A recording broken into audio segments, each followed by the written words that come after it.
Hello, my family life science students. Welcome to your first unit. This unit is going to be on sewing and ironing. Why do you need to learn this? Well, there's lots of reasons. In case of emergency, who knows? You're out on this amazing date and all of a sudden your shirt rips or your button flies off. You could use one of those kits to sew it right up. Two, what about the zombie apocalypse?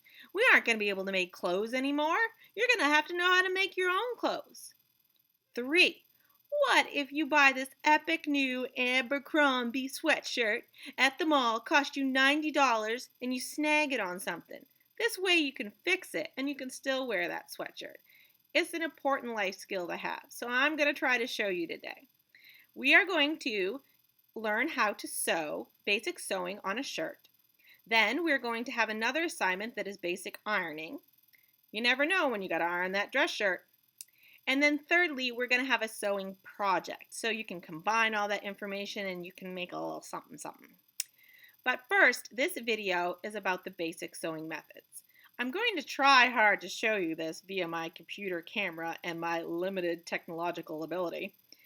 But I've also linked some links to some better tutorials below that could help you out if you can't see what I'm doing or if you're sick of listening to my voice. All right, so first of all, for this project, you're going to need an old button-up shirt. Could be stained, doesn't really matter. You're going to be ruining this shirt, so don't use anything you like.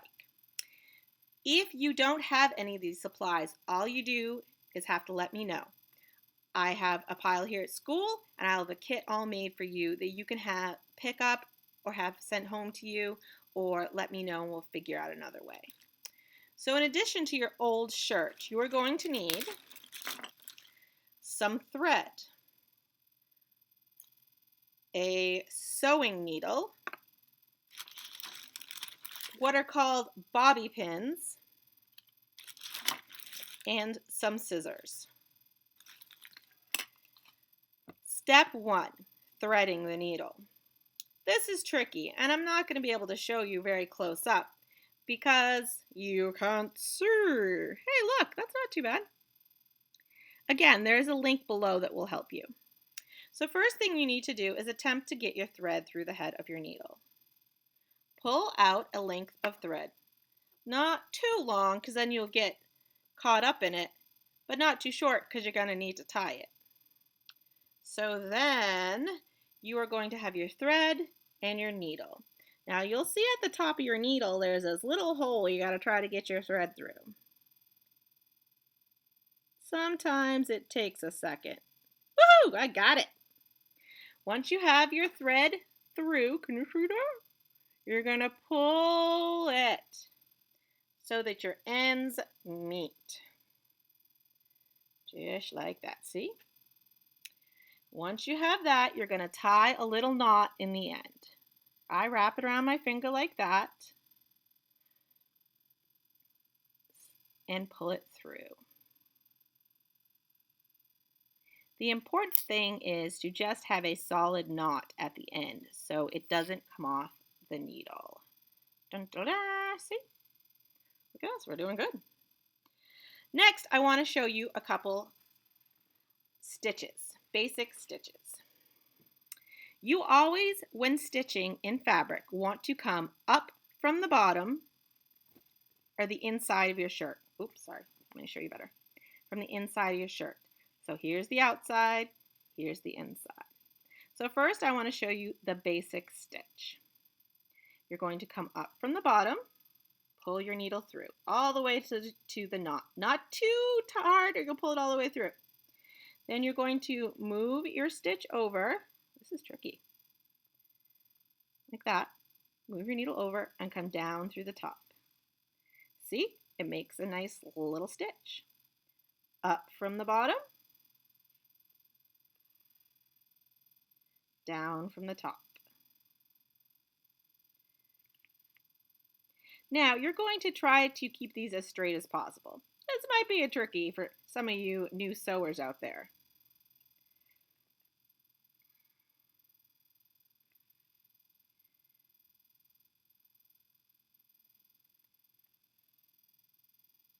Once you are done, you are going to go down through the top and tie your knot in back. Again, just do your little circle slip knot. I can't show you how to do this. It doesn't work. Or you can just snip your thread and tie it like a shoelace.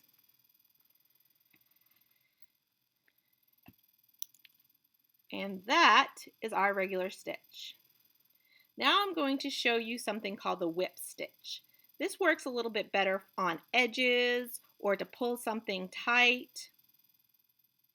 And you're going to use it in your project later. So I'm knotting my needle. So again, up through the bottom. So this is when you need to have an edge. Up through the bottom, you whip it around, up through the bottom again. I know my hands are in the way. I'm trying my best. Whip it around, up from the bottom again. Whip it around, up from the bottom again. Now when you're ready, you are going to tie it off. Ta-da! And that is your whip stitch. Now, what I'm going to have you do next is repair a button. If you are not using one of the school shirts, please go ahead and cut a button off your shirt. I already have mine cut. People lose buttons on shirts all the time, so this is important to know. You don't want to throw out an entire shirt because you don't have a button. All right. First, you're going to find where the button is missing. Then, you are going to hold it on just like this. Then, you are going to begin by bringing your threaded needle up through the bottom of the hole and up through one of the holes in your button. You are then going to go down through the top of your next buttonhole. Up through the bottom, down from the top. Up from the bottom, down from the top, through each of your buttonholes to secure your button. Once you think you have done it enough times to keep your button secure, you're going to tie it off in the back. Wish I could show you how I tie it off better. Someday I'll be able to do this good. All right, just like that. And you have secured a button. Then on your shirt, you are going to either find the rip that I created for you or create your own rip. Uh-oh! There's a rip in our shirt. What do we do when we have a long rip like this? Well, first we want to line it up as best we can. And we are going to hold it together using our bobby pins. This is going to help us be able to sew it.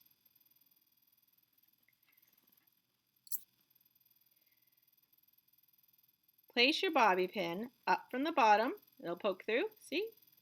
And then go down through the top to help you. Your bobby pin will look like this to keep your rip in place. And you are going to do that all the way down your rip to hold your cloth in place while you're sewing it. Otherwise, it would move all around and you would have a hot mess. So up through the bottom, down through the top. Next, we are going to use our thread and our needle. Oh, I used all my thread. I'm going to have to thread it again. That's a trick. That's not a good one during COVID times. If you wet the end of your thread, it often goes through the needle better. Keep your COVID germs to yourself, though. This is only for the at-home students.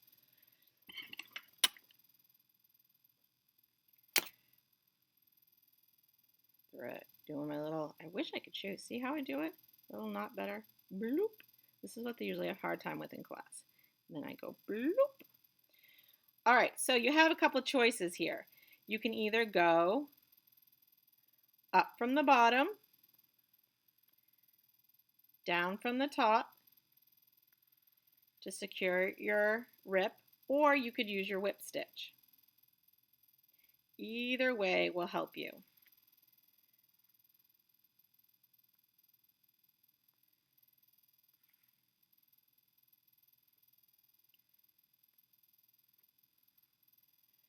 So you are going to practice your stitching all the way down your shirt until you fix your rip. You're then going to tie that off at the end.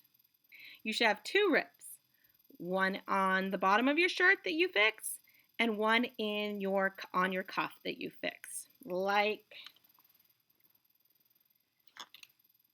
this. Tricky, tricky.